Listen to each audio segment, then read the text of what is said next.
Hey listeners, thanks for dropping in. I'm Christy. And I'm Melissa, and this is Buried Motives, where we dig deep into the details of some of the most gruesome Dirtbag murderers.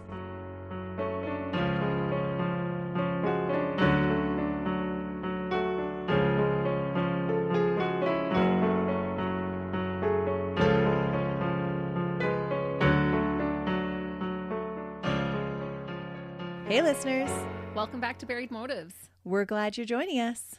Mother's Day is coming up, Mother's Day is. and we hope all the mothers out there have a wonderful day We know how hard you work, and we hope that you feel loved and appreciated. because you deserve it. Absolutely. And thanks to all the women who maybe don't have children of their own, but still have a mothering role. So to all our female listeners, celebrate your womanhood this coming Sunday. Live it up. Yeah, So I'm assuming you have a Mother's Day case for us. I do. I knew it. Well, I did mention it last week. I paid attention last week. That's then. right. You pass. You get a point. But I do have a Mother's Day case. But first of all, happy Mother's Day, Mom. Have to put that in there. In celebration of Mother's Day, today we are covering a matricide, which is the killing of one's mother. As horrific as this is, I felt it was maybe easier to hear than some of the cases I did look at involving a mother who kills her children. Because I was trying to decide which way do I go? Children who kill a mother or a mom who kills her kids? It's always hard to hear about kids getting killed, so I'm glad you took that take. Me too. But there were some disturbing cases the other way around. Oh, there are so many, actually. Mm-hmm. Killing one's mother is more common than killing one's father, but it is still considered very rare in comparison to all the other murders that occur. On average, 5 parents are murdered by one of their children every week in the United States. What? Yeah, I would not have guessed that it was that much. I wouldn't either. I was actually surprised. And that's a small number. Like, this is very rare that it occurs. But yeah, on average, 5 parents a week. And mothers more than fathers. And mothers more than fathers. Is that just because there's more opportunity because moms are around more? Probably.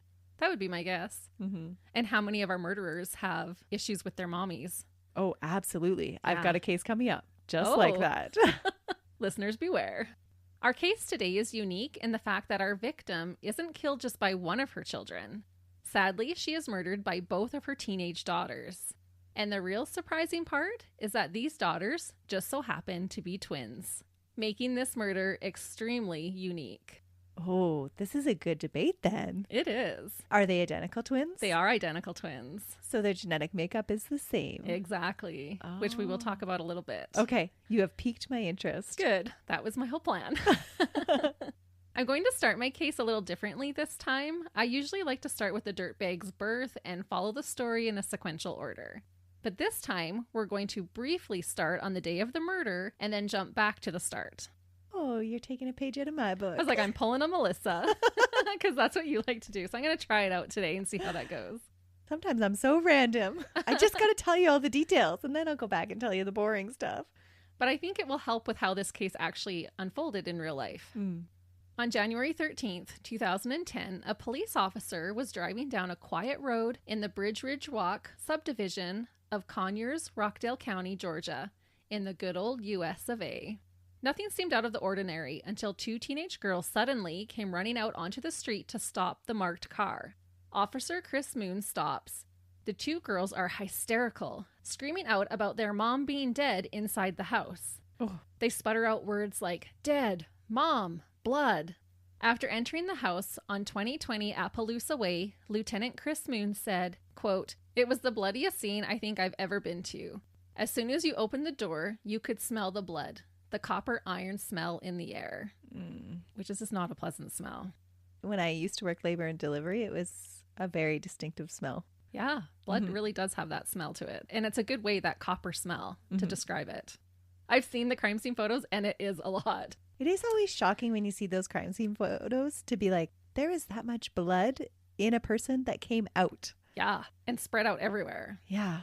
Lieutenant Moon searched the home and found a 34-year-old woman deceased, full of stab wounds, laying in a blood-filled bathtub, fully submerged. Submerged in blood or submerged in water? It was both. Okay. Yeah, there was water in the tub, but it was super bloody. Ooh. The identical twin girls told the police that they had just arrived home from school and found their mother amongst the horrific crime scene. The teenage sisters were visibly distraught. All the officers felt horrible for what they had supposedly just experienced. They caringly took the girls to the local police station to make statements, and it was there that the sweet, innocent facade of the killer duo would start to unravel and police would become suspicious. So during their first statement, the police are already onto them? Yep. They're not good actors then. Well, no, they're not good actors, but they do act it up. Yeah. And I'm going to walk you through that in a minute. They're not believable actresses. No. But had they toned it down a bit, maybe there wouldn't have been suspicion right away on them. They overacted? They overacted, yeah. So now that we've gone to the murder day, we're going to go back to the beginning. But not just the twins' beginning. Since they are only 16, I felt like it was important to shed some light on what happens even prior to their births. My reason for this is because these two girls would be the third generation of women in trouble with the law. Ooh. So mom and grandma have a history. Yes. Yeah. Interesting. But we're going to start even before mom and grandma with great-grandma. Their great-grandmother, Della Fraser. Della would end up raising 3 generations of girls, all of them giving her a run for her money. The chaos starts with Della giving birth to a daughter whom she named Linda. Linda's last name is Whitehead, but I'm not sure if that was her father's name or from a marriage, but I'm assuming it was through her own marriage. Della had 3 children in total, a son and another daughter. Trouble was no stranger to Linda growing up. She eventually ended up going to prison on drug possession charges. Linda was pregnant at the time and gave birth to her own daughter while incarcerated in a Georgia prison on April 18th, 1975. Oh, and here we see dysfunction just breeds dysfunction. Yeah.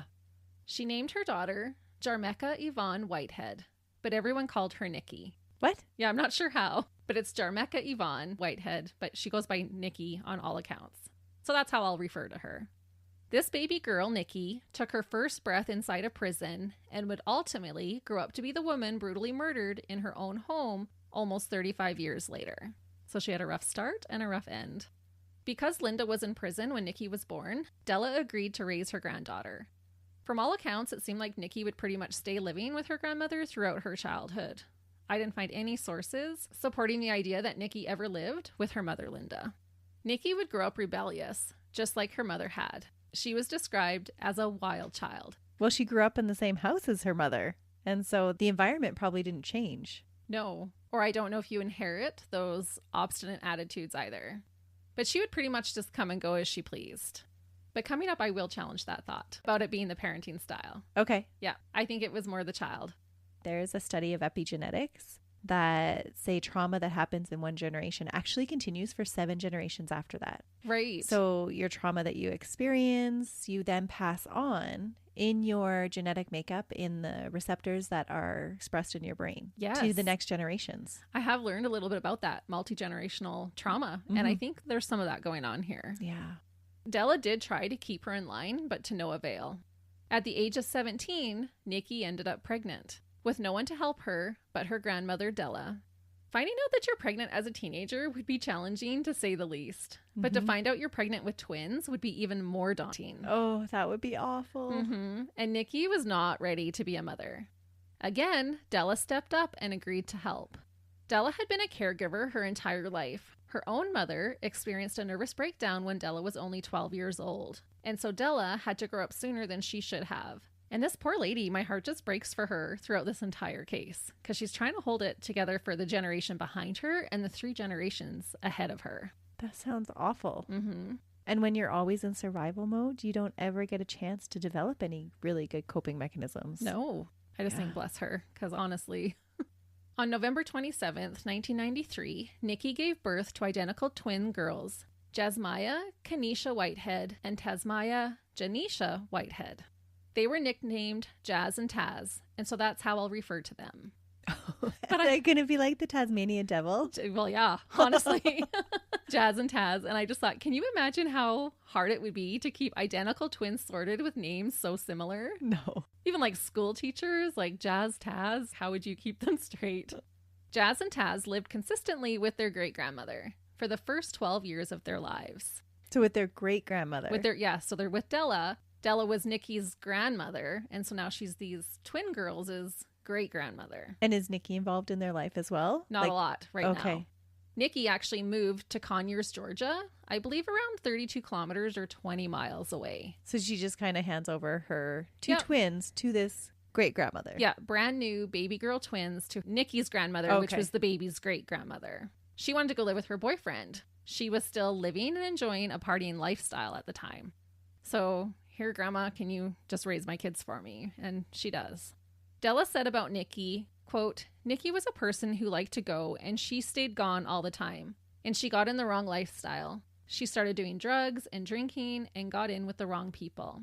Della supported the twins financially, and it sounded like Nikki only appeared in their lives sporadically. That's hard. Yeah. Kids. Della said, quote, I was raising her and her children, which is a lot to put on one woman, especially after raising your own 3 children. Yeah. And taking care of your mother. I can't imagine what it would be like to parent again little people. Like at the age that I'm at now. Would be hard enough. But to then do it as a grandparent to do little people and then a time? great-grandparent? No, that would be so difficult. Yeah, I couldn't find a date of birth for her, but by what it sounded like, she would have been well into her 80s by the time this case takes place.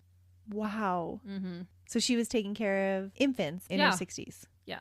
So I can't imagine taking care of infants at that age. No, that takes a special kind of woman for sure. And this is where I challenge your original thought about the parenting, because the twins did exceptionally well while living with Della. Oh, okay. I honestly feel like we wouldn't be discussing them right now if they had been able to just stay with their great-grandma. 3rd time's a charm, I guess. Yeah. One source said that Della was married, and so her husband was there to help, but there is little to no information about any of the fathers in this case. It's like the men don't exist. So this is really just a Mother's Day case. All I could find out is that Della's husband, so the girl's great-grandfather, died in 2009, the year prior to the murder. However, I can't completely confirm this, but still I felt it important to at least mention. Well, it might lead into some of the upheaval that they're feeling leading into the murder. I don't know what happens next, but... It could have added to their stresses, for sure. Jazz and Taz were extremely bright and were straight A honor roll students with dreams of attending Harvard one day. They were very active. They took many lessons, including tennis, music, and ballet. They were both also members of the Girl Scouts. Both twins were respectful, loving, thoughtful, and sweet.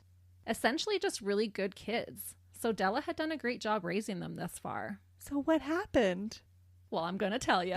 That's quite the contrast between the two that you said before were these big actors. Oh, yeah. It takes a turn. And I honestly feel like if they could have just stayed with Della, they probably would have graduated and went off to probably Harvard with the grades that they had. Wow. Or whatever Ivy League school they wanted to go to. Mm-hmm.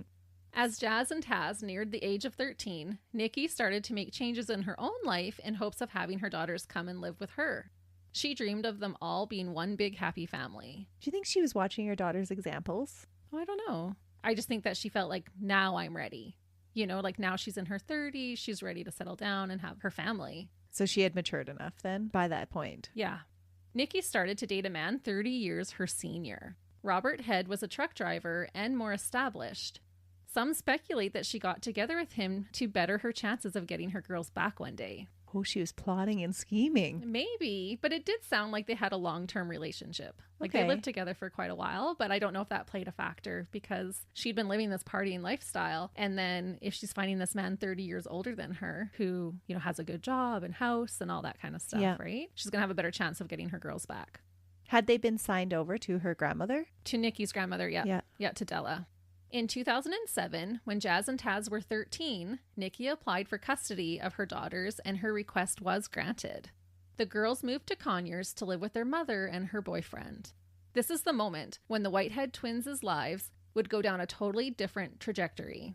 If you could pinpoint a moment in time where it all went wrong, this is your time. And how often does that happen? I know. Upheaval in childhood is never good. And 13? Such a crazy age to do anything. Yeah. And especially when they're doing so well. So Nikki, having her daughters move in with her, would essentially put her death in motion. Nikki wanted to get this parenting thing right and started to implement household rules. She feared the girls turning out the way she did and genuinely wanted them to have all the things that she didn't have growing up. However, this was a little too late in the minds of Tasmiyah and Jasmiyah Whitehead. They viewed Nikki's mothering as hypocritical. They knew about their mother's wild lifestyle and felt it unfair for her to forbid them doing things that she had done herself. I also feel like because of the tumultuous life that Nikki led, it made her hyper-vigilant and aware of all the choices her daughters were making. I think she did have pure intentions, but I can understand why this didn't go over well with the twins. Yeah, I get it. But then at the same time, I see it from the parents' point of view of been like, I don't want you to make the same mistakes. I want to protect you from the mistakes I made. And so you would be able to pick up on those instances or those choices that they're making that would lead them down bad roads because you had been on them yourself. Right. But they weren't making those choices initially living with Della. Right. So why is she having to put her foot down so much at her house? She's a brand new parent, essentially, right? And we know what first-time parents are like. Yeah. So I'm assuming she's being a little bit of a helicopter mom and she's being hyper vigilant. She's putting in all these extra rules. Like she had all these dating rules and cell phone rules and all these different things going on. And the girls are going to fight back. Yeah, nothing makes teenagers rebel more than bringing the fist down. Right. This is also the time at age 13 when hormones would be taking over her young teenage daughters. And anyone who has parented a teenage girl knows that this can be a trying time for a girl, let alone for two. And their mother. Yeah. I'm sure that this may have escalated the situation. 13 can be a hard age at the best of times, let alone when your entire world has been changed without you really having a say in the matter. Yeah, that's so true. Jazz and Taz would fight with their mother, and eventually those fights would become physical. In true twin fashion, the girls always stuck together, and it would be 2 against 1 during these conflicts. The twins started to spiral. Their grades dropped and their attitudes soured. They entered high school and started to rebel. They clearly resented their mother. This behavior was such a drastic change from how they had behaved while living with Della. So it always makes me curious, why isn't there a checkup on kids that are granted custody with another guardian? Because they were doing well before we switched them, and with making allowances for some growing pains, obviously this isn't going well. It's not. And people will become aware long before the murder. Oh, really? Yeah, that things are not going well. And so why not give them a choice of, do you want to continue with your mom or go back to Grandma Della's? Right. Their voices are not heard during this account at all. You know how feisty people can get when they don't feel like they're being heard. Yeah, it's a human right. You want to feel heard. Yeah. You want your voice to matter. At this time, Nikki started to believe that the girls were doing drugs and had become sexually active. And they were on a wild path, so that totally could have been the case.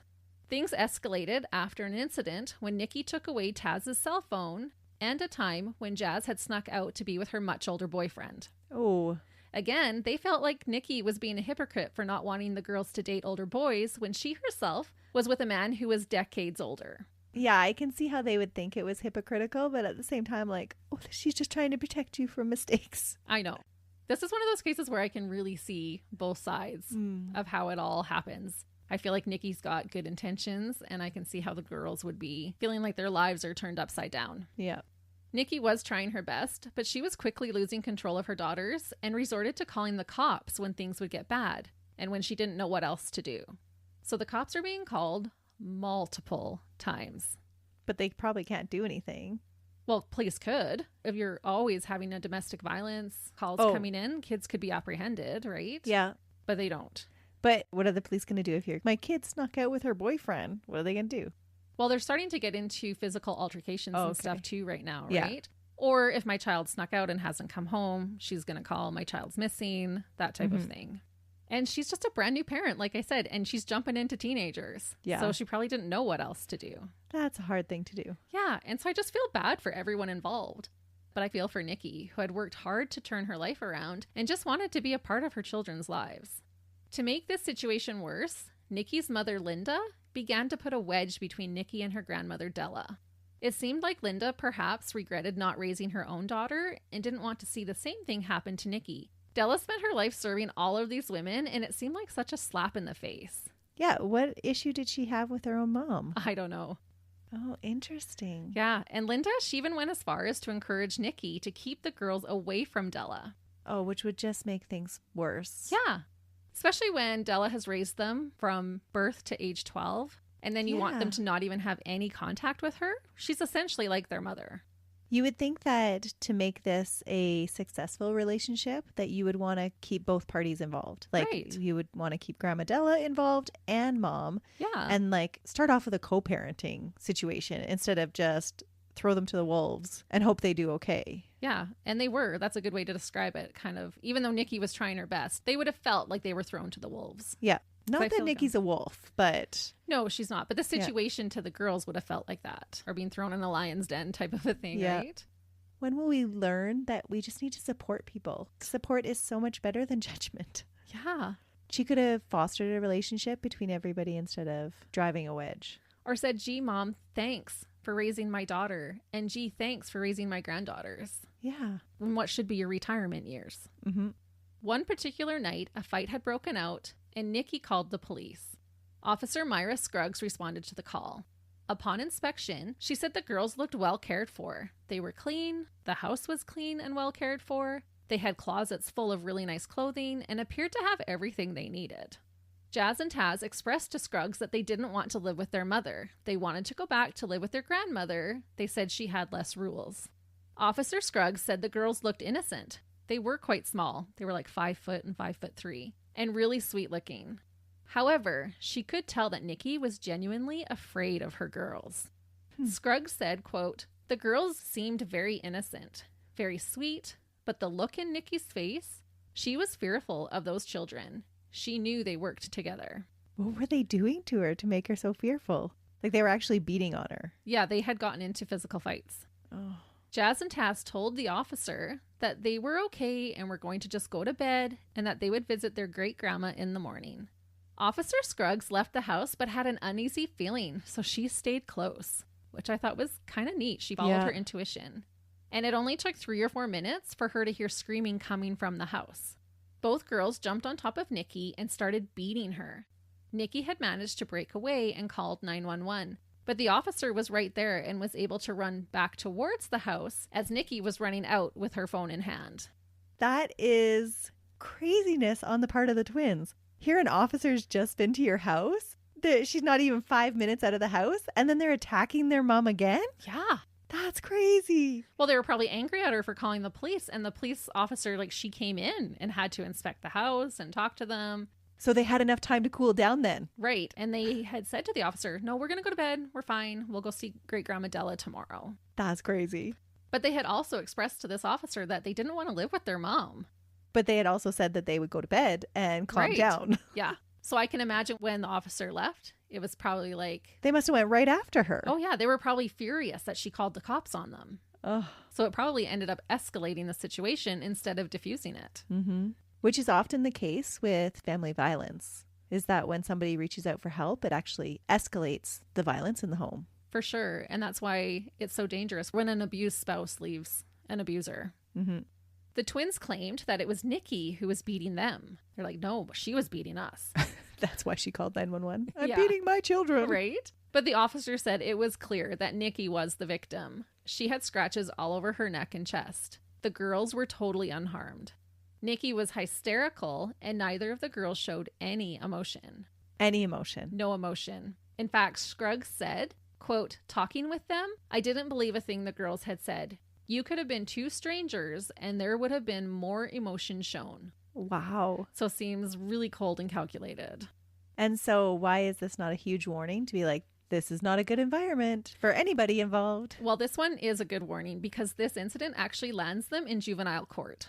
Jazz and Taz were charged with battery and were ordered to participate in family counseling with their mother.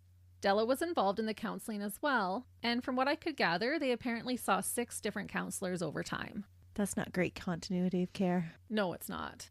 According to court records, one of the counselors said that the family seemed to thrive on chaos. Which is believable, given their history, like their generational history. For sure. And this counselor also said that all the adults had failed to take control of the situation. The girls were in and out of court, and on June 30th, 2008, custody was again granted to Della. So they're going back to live with their great-grandma. This is what they wanted, so this should solve things. Yeah, you would think. Unfortunately, this time, living with their great-grandmother would be a different story. Jazz and Taz continued with their delinquent ways. So it would be hard now because they've already gotten into this rebellious stage. Mm-hmm. So they're kind of past that point of being those straight-A honor students that they were when they originally lived with their great-grandma. They have a taste of the wild side. They were now hard to handle and more out of control to the point of Della having to deadbolt her bedroom door at night while she slept so that the girls wouldn't steal from her. And I just thought this change in the girls she raised must have been so heartbreaking for her. Yeah, that would be so hard for her to see. And they hadn't really spent that long with their mom. No. Were they into drugs at this time? Like, had they started using drugs? Nikki thought that they were and had become sexually active. Mm-hmm. That's a huge personality change in such a short amount of time to go that dramatic just because you're rebellious. Do you know what I mean? Yeah. Like, and I really think that they did, because later on too, the girls claim that their mom was drinking and doing drugs too. So it probably wasn't that hard to hide from their mom, or if it's in the home. I don't know. And that's where they were calling her a hypocrite. That's right. That's what I was just going to say. So maybe that's why they were calling her a hypocrite then. I think all of it. Yeah. Right? It was a perfect storm. Mm-hmm. Do as I say, not as I do. Right. And that's how the girls felt. And they're smart, so they would totally pick up on that. Yeah. And we're not saying, if you drink, you should let your kids drink. That's not what we're saying. But you can see why the girls would feel that way. Mm-hmm. And they don't really view Nikki as their mom. Or any authority figure. Right. Yeah. Despite the altercation between herself and her two daughters, Nikki still wanted to regain custody. Her friends advised her against it, but she said she didn't want to give up on her kids.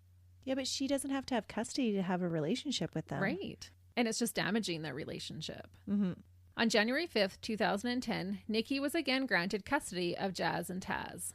They were furious and protested the decision.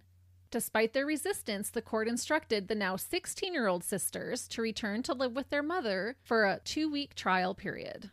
Well, they weren't doing any better in their grandma's house now either. So I can see why the judge would be like, okay, let's let mom have it go.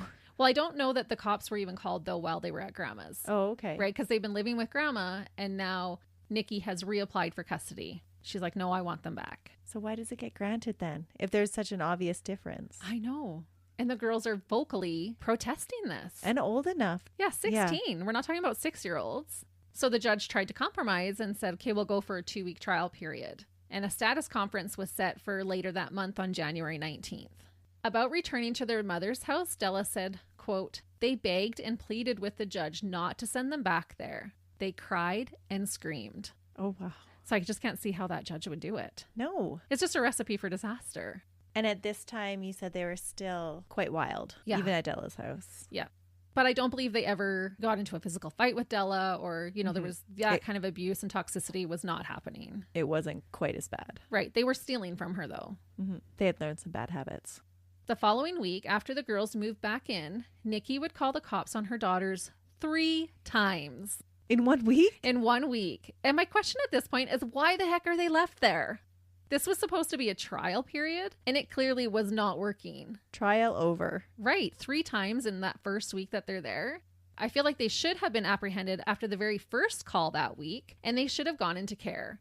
It seems like Jazz and Taz's best interests were not fully considered, and all this shuffling around was to appease the adults in their lives. Not to put blame, but it's just so frustrating to see with hindsight the situation decline in such a horrific and deadly way. And quickly. Yeah. Like, this is a trial period. Mm-hmm. Why do you have to wait till the 19th? Yeah.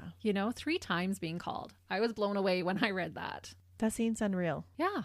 So could you not predict that this was not going to turn out well? Like, I don't think it would have turned out in murder. But 3 times in 1 week on a trial period, they're beating her up and police are having to be called. Yeah, obviously not going well, but it's just so out of anybody's character, I would think, to murder their parent. And that's why it doesn't happen very often. No, and it doesn't. It is really rare.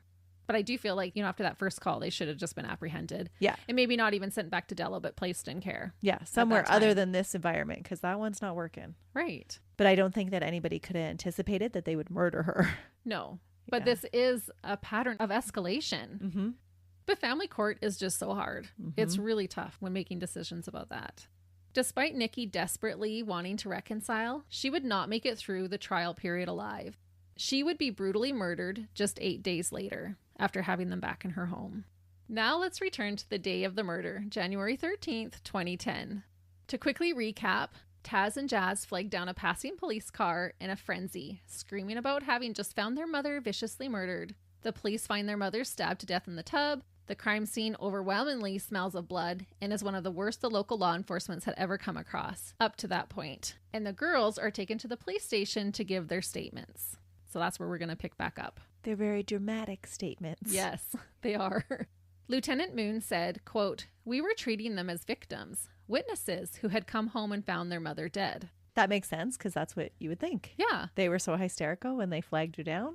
And like I said, I was able to watch the tapes of the interrogation, and these 2 girls put on quite the performance. I'll walk you through what happens and why the police turn from having empathy for the dirtbag sisters to raising their eyebrows and questioning their statements. The girls say that they came home from school to find their mother dead and described the bloody scene. Taz said she heard Jazz scream and then saw blood all over the floor. She said, quote, I looked and there was blood in front of the door, like a line of blood, like someone had dragged her in there like it's on TV. This was true, as there were in fact bloody drag marks that went from the living room into the master bedroom and then into the master bathroom. They dragged her around the house? Yes. This was a fight to the death. And I don't think that I would make that connection because they're getting interviewed like right after. And so I would still be on the there's blood everywhere stage. Yeah. Like it's not like they've had time to process and think about, oh, this is what this could mean. Well, they knew what caused it. So they're saying, oh, there's a line of blood like they had been dragged like we see on TV. That's the only way that we would know is because we see that on TV. Right. But I can see how this police are already like suspicious. Yeah. Because you would not even be processing it like that. Yeah, the specifics of the crime scene. You would just say blood was everywhere. That's right. Jazz admitted to touching her mother's lifeless body. She said, quote, I went into her room and saw blood all over the floor, and I went in there and I seen her and I touched her. The killer duo are acting totally distraught. They are comforting one another, they're hugging and crying and saying things like, quote, she's not coming back, and I want my mommy. They didn't want her a week ago when they were beating her up. I know. Taz says to her sister, you've got to be strong. I'm going to make sure they find the person who did it. Here I am. Yeah, all along knowing exactly what they had done. And what is extra disturbing is that some of the time they're talking in baby voices, totally trying to manipulate the officers. It's actually sickening to watch. Like that just irks me when people are talking really baby and that fake crying. Oh, and meanwhile they're sneaking out of the house with their however old boyfriend. Right. Ugh. Doing drugs, partying, that kind of thing. Yep. I'm a baby. The Whitehead sisters tell police that they missed the bus that morning for school, and so they walked to school, making them a few minutes late. When police questioned why they walked all the way there, they said it wasn't that far. They said they hadn't seen their mother that morning because she locks her room at night. But they tell the officers that they wish they had been there and could have saved her. The police are not aware right at this moment either of all those domestic disturbances, right? They've just found these two girls on the road. Yeah, they're not aware of all this history yet. They tell police that their mom would answer the door to anybody and could have been high at the time of the murder. Oh, they're throwing their mom under the bus? They really do. Or is that really what happened? Was she high a lot still? She could have been. Okay. They claim that. I'm not sure if she totally had gotten rid of all that. Okay. Police started to notice that the girls were crying, but that there weren't any real tears from either of them. And when asked to describe their mother, they were both very insulting, which seems like an unusual response if your loved one was just murdered. Yeah. So they're starting to raise their eyebrows here a little bit. This isn't quite adding up. No. And they could tell they were fake crying. Mm-hmm. When police ask if they know anything about what happened, they say no. Taz does admit during the questioning, though, that she had wished her mother dead. She said, quote, I told her that I wish she were dead, and she really did die. I told her that plenty of times, and she never died. That's crazy like that. I ain't never killed nobody. Like, it's just funny. They think they're going to pull the wool over these seasoned officers' eyes. I ain't never killed nobody. I ain't never killed nobody. Good, because we were wondering that of a 16-year-old sweet, innocent, tiny little girl. Thanks for clearing that up, Taz. Yep. High five for you. You get a gold star. You ain't never murdered anybody. You just wished it on somebody. Yeah. When police probe a little more at this statement, Jazz starts to get defensive. So Jazz is starting to defend her sister. Yeah, because it was Taz who had said it. She ain't never killed nobody. And Jazz is going to jump right in there and say, yeah, she ain't never killed nobody. That's right. And I know because I'm her twin. And they were inseparable. They were always together. But they could start to see the girls starting to protect one another as well. So did they have that weird twin vibe? They do. Yeah.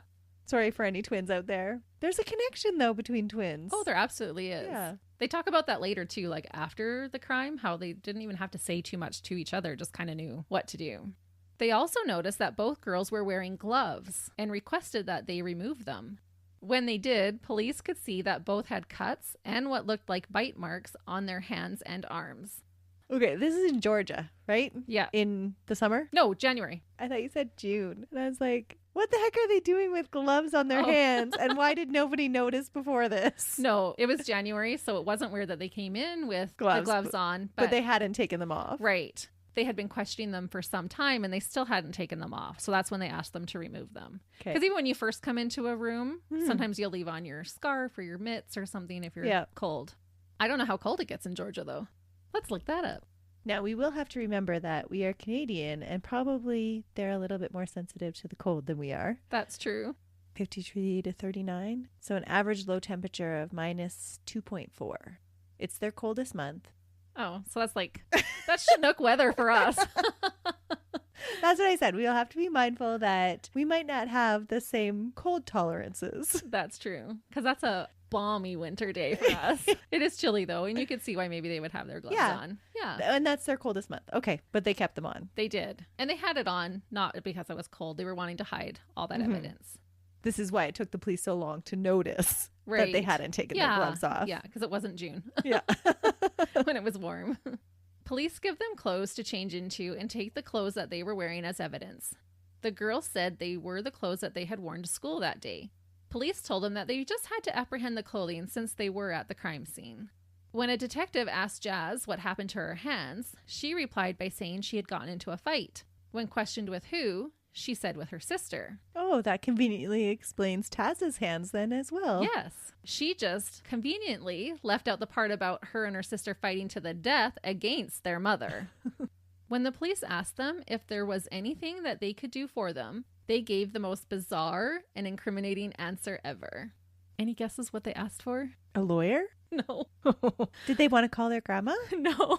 Because those are logical things that I think I would be asking for. I don't think you would ever guess this. Did they ask to have a shower? No. I'll give you $20 right now if you can guess. Did they want to see crime scene photos? No, but you're close. You were so close. They wanted to see the body. Well, they had seen the body. The twins, after claiming they had discovered their mother's murdered body, asked the police if they could watch CSI, which, if you're not familiar, is a TV show about crime scene investigations. That is bizarre. Isn't that bizarre? You are not wanting anywhere near that. If this had been a traumatic situation for them, there's no way that you would want to bring up any sort of memories about anything about crime scenes. Right? I mean, I would hope if our kids came home and found us murdered, they wouldn't be like, can we watch CSI? Red flag. They just wanted to know what happened next. Yeah, it really is what it was. Detective Swift said, quote, "These two girls were hugging each other and in each other's arms, and when I said, 'What can I do to make this easier for you?' they said, 'Can we watch CSI?' And immediately the hairs on the back of my neck stood straight up. Essentially, it was right then that it was like, okay, something was very off." No wonder the hairs on the back of his neck stood up. For sure. Yeah, it would just be such an odd thing to have happen. At this point, the police knew that they had to separate the twins, and this made the girls very uncomfortable. You can hear them talking throughout the recordings, where's my sister? I want to be with my sister. Like, they're very uncomfortable to be separated. Had they ever been separated before? Probably momentarily, but not really. Because they seem very codependent. They are. And I think during this upheaval time in their lives, they probably felt like they only had each other. Mm-hmm. Being in separate rooms, you can see both girls noticing the police cameras, and then they start to rev up their performances. So you can actually see them look up at the camera and then start changing their behavior even more so. Oh.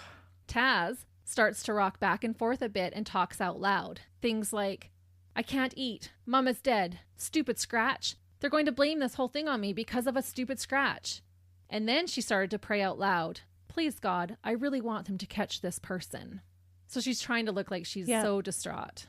The girls tried to explain the bite marks by saying it was a nervous habit that they both had, that when they were upset, they would bite themselves. Jazz tried to prove this when it looked like she was alone, but she knew the camera was watching. She began biting her own hand and arm. And reportedly, she had bitten her own arm while being transported to the police headquarters as well. They believed in attempts to cover up her mother's teeth marks that were left on her arm. Oh, gross. So she was biting over the bite marks of her mom. Yes. You would pick that up on impressions. Oh, for sure. But when the people transporting her asked about it, she's like, "Oh, I do it when I'm nervous." Jazz and Taz continued to tell lies in an attempt to get away with murder. But police were now motivated to look further into their stories. They were released that night and sent to stay with Della. It would take authorities 4 months to compile enough evidence against the twins to make arrests. They wanted to make sure it would stick. Poor Della. I know, poor Della. She's still locking her door, hopefully. Police were able to find the multitude of 911 calls that Nikki made and began to examine the long history of domestic violence committed by Jazz and Taz towards their mother. They recovered a handwritten letter that Jazz had sent to her boyfriend that said, quote, "I just hate living here, being with her."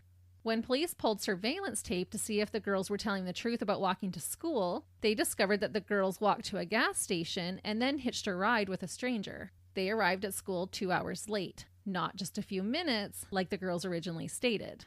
So had it taken them that long to walk and hitch a ride? Or had they been at the home for 2 hours killing their mom, leaving her in the bathtub to soak? Yeah, they were killing their mom. Okay, so you got to tell me, what brought on the fight? Well, I'm going to tell you. What was the switch? I'm going to tell you. But I was going to say about this part, there's surveillance cameras and about them going to school, because there's even cameras of them walking into the school. And it just reminded me that we're talking about 16-year-old girls here, not seasoned serial killers. And they obviously didn't give it much forethought about the story that they had concocted.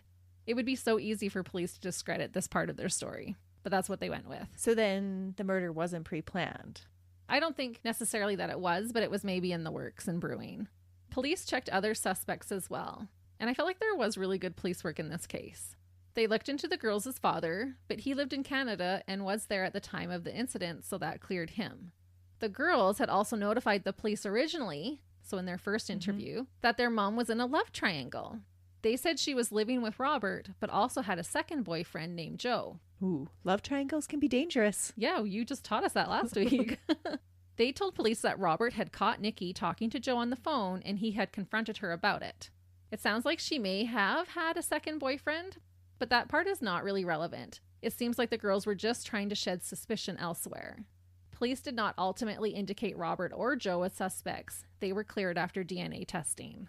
So again, you're working with 16-year-olds that aren't thinking things through.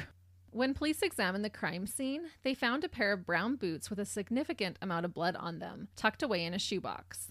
They also found a clump of hair that appeared to have been ripped from the head and was wrapped in a napkin and then stuffed inside the toe of a shoe. And I thought that is a really thorough search. Wow. Like they're looking inside the shoes? Yeah, like putting their hand right up into the toes of them. Like, isn't that thorough? Because a house with 3 girls living in it, there would be a lot of shoes. Yeah, that is interesting. And they were well cared for. Like they had closets full of clothes. They also made note that there was no sign of forced entry, indicating that the killer must have known the victim. Police were able to find a notebook or journal in the house that suggested the twins may have been planning on killing their mother for quite some time. What was in the notebook? They would write back and forth to one another in this notebook, saying how much they hated their mom and that if they didn't get rid of her soon, they might not be able to. So they weren't going right out and saying, let's kill mom. And I don't know why they were writing back and forth in this, but like, we need to get rid of her. Why wouldn't they just talk? I don't know. Use their twin telepathy. Right. The teeth marks on Taz's arm matched up with Nikki's dental records.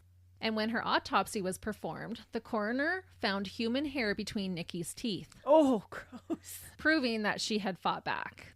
They figured that the twin had reached around from behind her mother to put her in a chokehold, and when she bit her daughter's arm, hair from her arm embedded in her teeth. Oh, gross. All the things we talk about, and you're going to get grossed out by an arm hair? We all have different things that we're grossed out about. But that is a way that Nikki was able to tell her story of what happened, right? You do fight. You get all that hair in your teeth if someone's attacking you. Take all the evidence with you that you can. That's right. Unfortunately, with the girls being identical twins, that meant their DNA was identical as well. And so it was impossible for the police to connect some evidence to one twin in particular. But are they going to actually throw the other one under the bus? No, they don't. It just caused a challenge for the police officers, right? Yeah. It's not so cut and dry where if they were sisters separated by a couple of years. That makes sense. Yeah. The autopsy also showed that Nikki had been stabbed a total of 80 times. Whoa. With a kitchen knife. That is a lot of times. 80. With the same knife? Yep. One knife. Did they take turns? They did. Oh.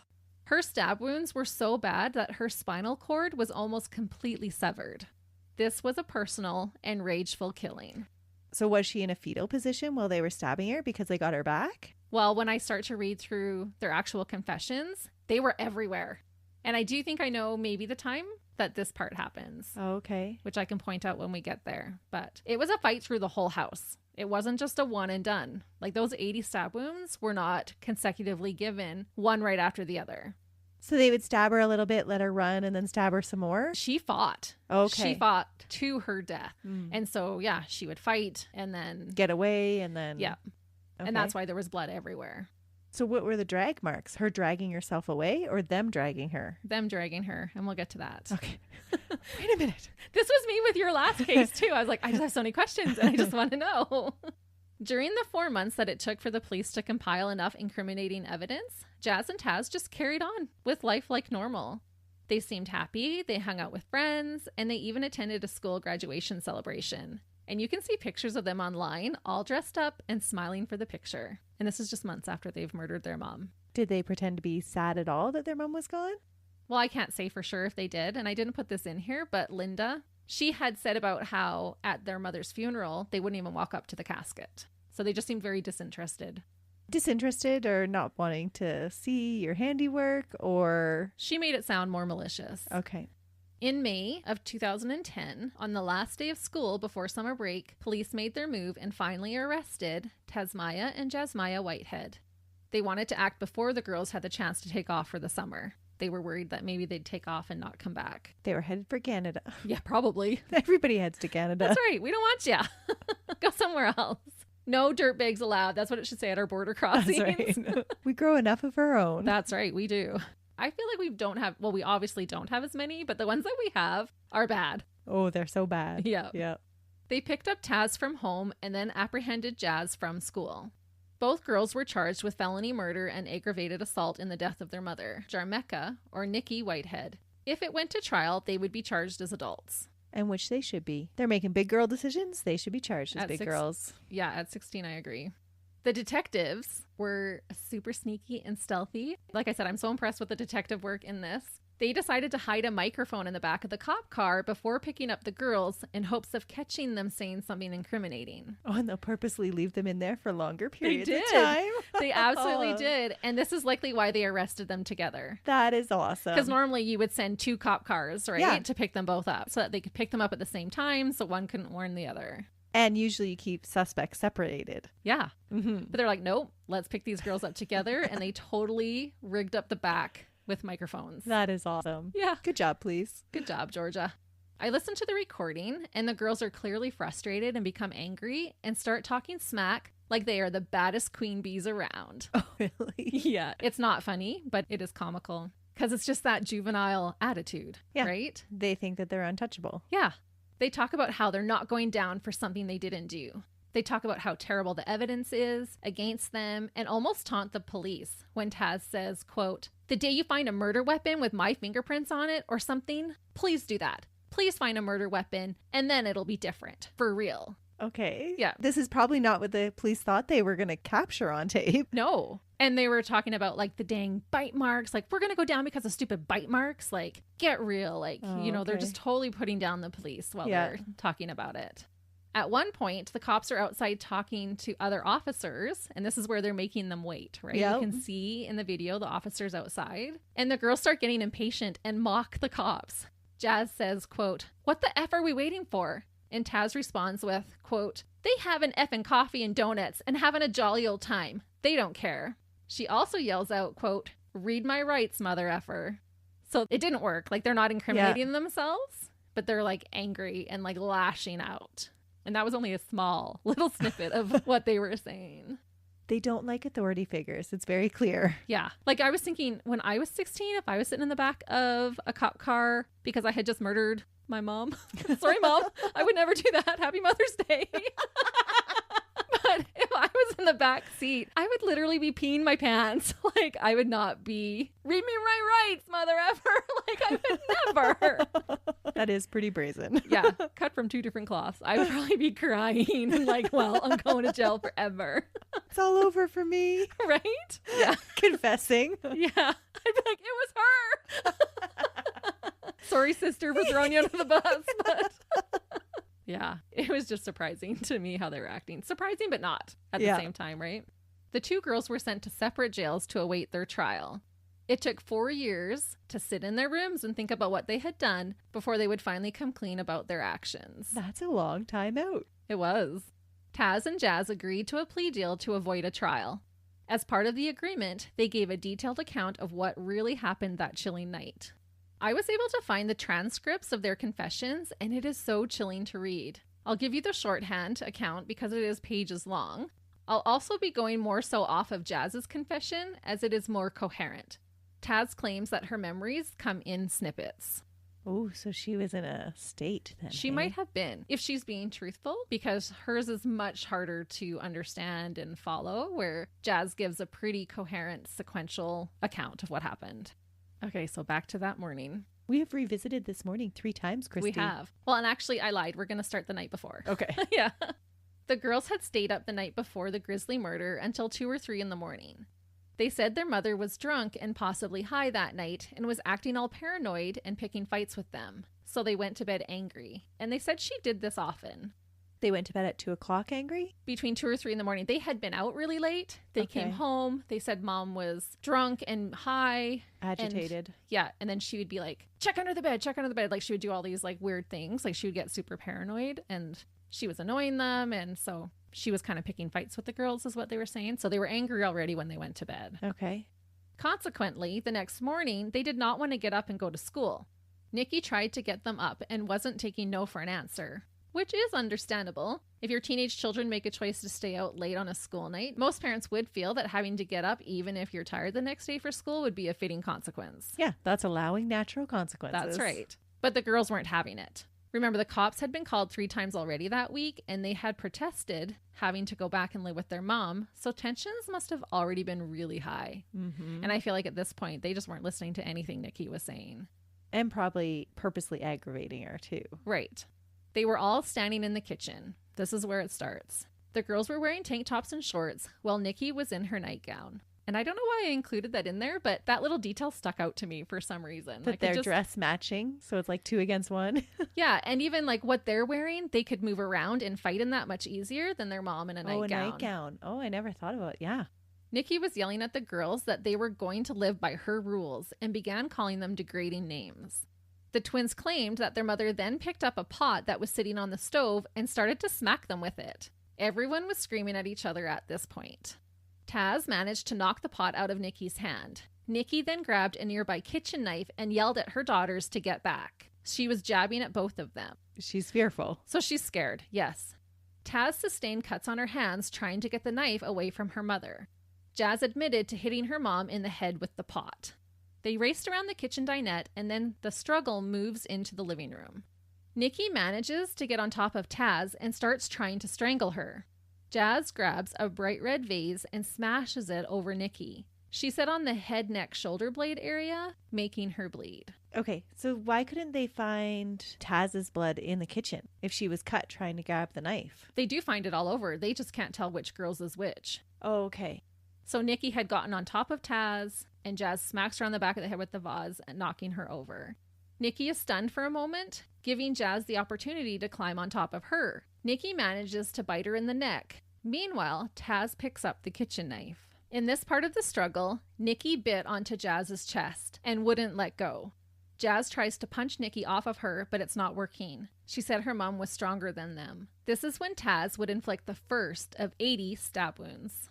So again, she's trying to help her sister, right? Because she's biting onto her, and so she stabs her. So she's protecting her sister. Nikki is fighting for her life at this point and manages to get to the couch. This is where I think she could have been stabbed in the back, right? Mm. She bites Jazz on the hand, drawing blood, and Taz continues to stab her. Next, Jazz grabs a medallion that one of them had won as a child and attempts to choke her mother with the ribbon. Oh. And I was like, what? Like, this is from your childhood? This medallion you've won, and you use that to try and choke your mom? Fighting for her life, Nikki delivered a backhand blow that caught Jazz by surprise. Adrenaline can make you strong. Oh, for sure. Jazz said, quote, "So I think I was stunned. Then I picked up the knife, and I think I stabbed her, but they wasn't cuts, like they wasn't deep, because I couldn't bring myself to do it." She did stab her multiple times. And I'm calling BS because remember that between the two of them, Nikki had 80 stab wounds and her spinal cord was nearly completely severed. This doesn't sound like Nikki was attacked by timid little girls. Yeah, I just shoved a knife in my mom, but they weren't cuts. The three were able to untangle themselves from one another, and as the twins were trying to process what had just happened, Nikki managed to get away. She made a run for it. She made it all the way to the neighbor's house. What? Yep, but the girls overtook her and drug her back into their house. How many times has she been stabbed already? And I she's know. still up running? She does. She, like I said, What one tough cookie, this lady. What was the size of the knife? Like a steak knife, like an 8-inch. So 8 kitchen inches knife. goes pretty deep. Yeah.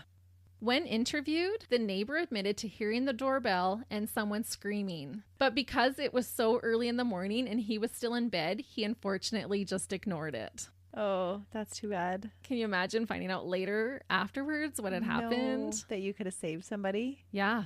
So where did she go next? Well, the girls drag her back into the house. So didn't they find drag marks outside the house as well? They do find blood outside okay. the house. Yeah. And over at the neighbors as well. Oh. Yeah.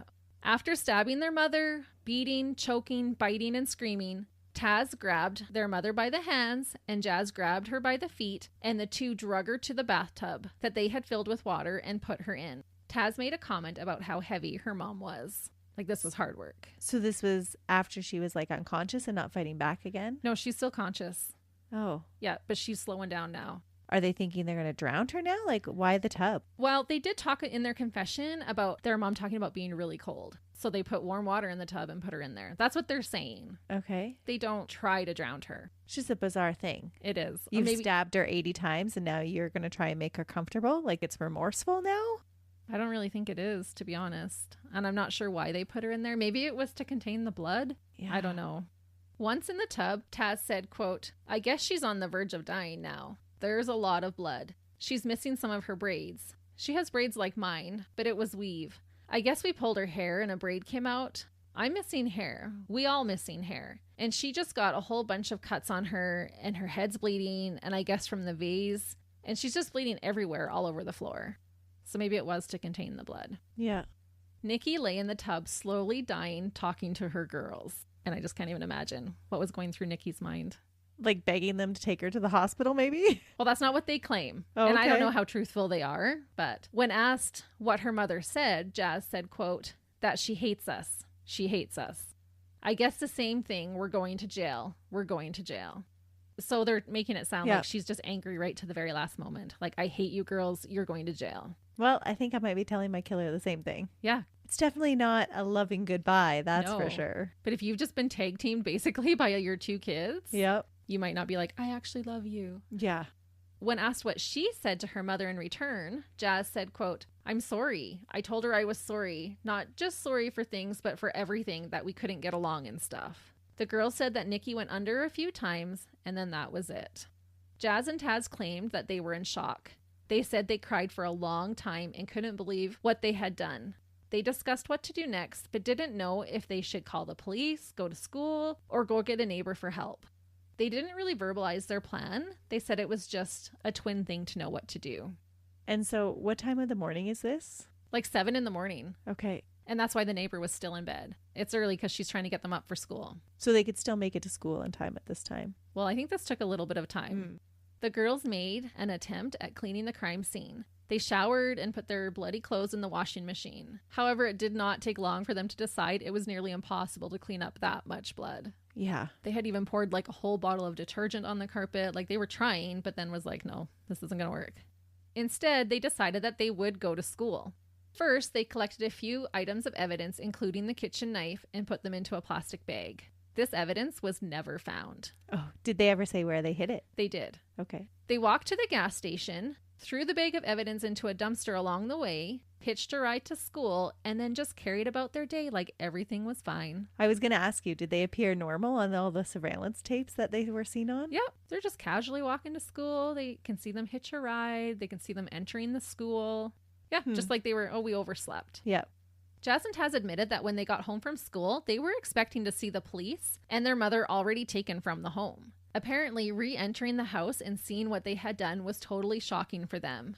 And it must have looked way worse walking in with fresh eyes afterwards. In a calmer state. Yeah. And that's just that naivety too, right? Like, oh, they're going to find her. Mm-hmm. And then, as luck would have it, they spotted the police car and rushed out for help. About the twins' confession, Officer Dunn said, quote, "I'm sure that their confession was self-interested. They were looking out for themselves and had been coached by attorneys, and they said enough to live up to their part of the plea." So he's not thinking we're getting the full story. Mm-hmm. The girls claimed that they wished they hadn't killed their mother. Taz said, quote, "Just really wish it didn't happen like that, and I wish I could have solved something. I do. I wish. Sorry. It was just confusion and turmoil, and it never stopped." Jazz said, quote, "My state of mind at that time was defend yourself. It wasn't like it was a fight on the street. It was more a fight until somebody dies. I wasn't going to go to the police because we were already having trouble with them. Through all these years and all that trouble, they always believed her. It was never us getting believed. I didn't have no faith in y'all, in the system. So I guess we believed we had to protect ourselves the best way we knew how. If I could do it all over again, I guess I would have called the police, or I would definitely give my life for hers. I'm sorry and I miss her. It's not how y'all are trying to make it seem. I didn't hate her, and Taz didn't hate her either. I guess it was just the heat of the moment and the anger between all three of us." Seems very self-reflective. So like it seems more mature. It does. And they have matured now, right? Mm-hmm. They sat in jail for 4 years, so now they're in their 20s.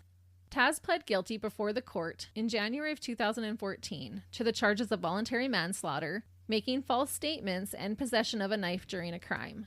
I have to laugh at some of these charges. I know. She was stabbed 80 times and they're going to charge her with possession of a knife. Yep. Duh. You mean you almost severed her spinal cord? Is that what you're talking about? Like that does not give you an accurate description of what the crime was. No, it doesn't. Possession of a knife during a crime. Right. 80 stab wounds. And this is such different charges from what they were charged with. Mm-hmm. But it was their way of getting their plea bargain. She was sentenced to serve 30 years at Arundel State Prison. When is she eligible for parole? I'll tell you. Okay. You think I'm not going to tell you? That's the more important thing, because they can sentence people to whatever, but... I will, but you have to remember there's twins. There's two. I got to tell you about the other one. So Taz pled guilty in January, and the following month in February of 2014, Jazz pled guilty to the same charges and was also given a 30-year sentence, but she was sent to Pulaski State Prison. The twins had never been apart before the murder, and separating them was like an extra punishment for them. Yeah, and they've been separated for the last 4 years, too, Yes. before their sentencing. Yeah. They were hoping, though, that they could be sent to the same prison, and have asked for that since. And hopefully not granted. No, they're dangerous together. They are dangerous together, yeah. They've not been granted that, still to this day. They were up for parole in 2017, but it was denied. Prosecutors feel that they still don't have the full story, but are confident that the Whitehead sisters will serve their full prison sentences. If they do serve their entire sentences, they'll remain incarcerated until the year 2040, which should make them around 47 years old, if I did my math right, which is still time to have some sort of life. Yeah. So in 3 years, they were eligible for parole? They were. And I'm not sure when their next parole hearing is or if they've had one, but I couldn't find any documents saying that they had had one since then. Jazz and Taz both graduated high school inside prison. Jazz was even the class valedictorian. Taz took computer tech courses, and Jazz was taking classes in the medical field. I'm not sure if either obtained any type of degree, but it seems likely. But it does kind of speak to they did have that capability to do well in life. And hopefully they'll be ready for release when they get out. Right. So that's the reform part of the justice system. Right. At least they just weren't sitting idly. Yeah. Which is awesome. Again, Yeah. It speaks to the reform of the system. It does, yeah. Their great-grandmother Della is still there for the girls. She would visit them in prison frequently when they were younger. She writes letters and even provides them with money and items they need. Wow. That is impressive. It is. There's some support in your corner. Because that was her granddaughter that they killed. It was. Della said, quote, "I see in them what I've always seen. They were always loving and wanted to excel in what they did. My heart bleeds for their mom and for them.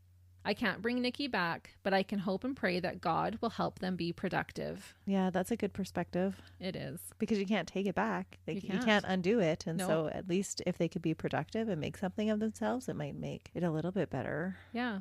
And she's remembering those girls that she raised for those first 12 years. And that is the story of two pretty little liars who came from multi-generations of dysfunction, yet started out excelling in life, only to end up murdering their own mother. Twin terror dirtbags, the gruesome twosome, Jasmiyah and Tasmiyah Whitehead. Happy Mother's Day. Yeah. Wow. What a crazy case. Yeah. Double trouble. That's crazy. Just think if you have troubles with like one kid, let alone like two. And I think it's just a testament of how important the role of a mother is in the home. That is true.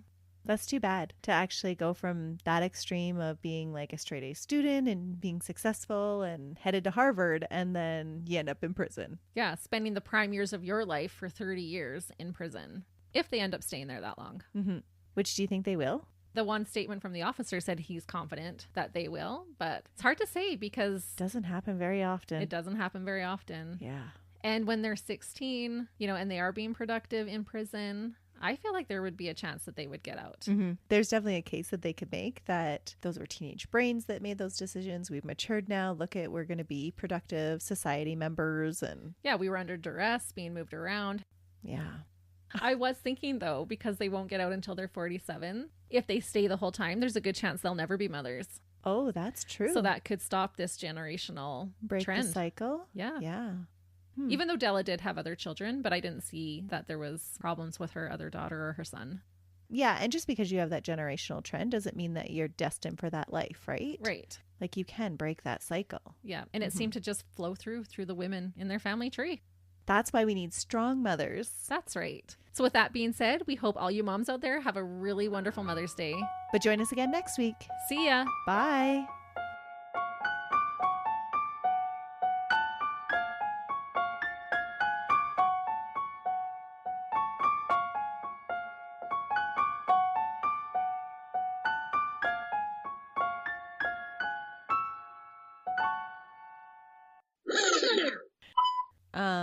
Is this voice okay, Christy?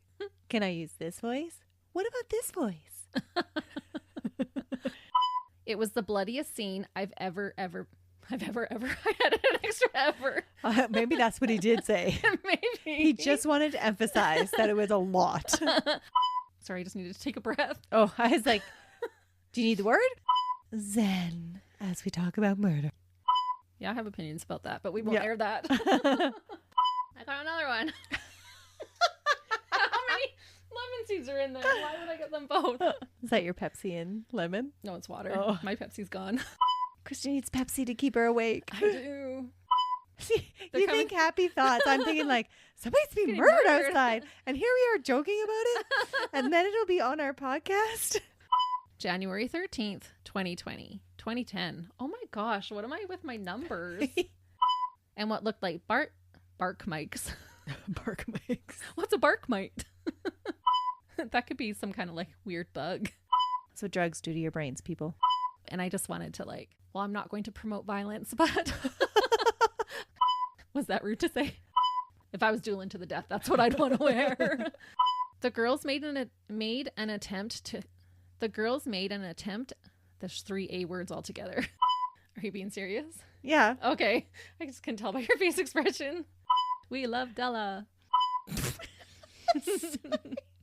I know. I thought Melissa's going to laugh when I put this in here, because I knew exactly what you'd say.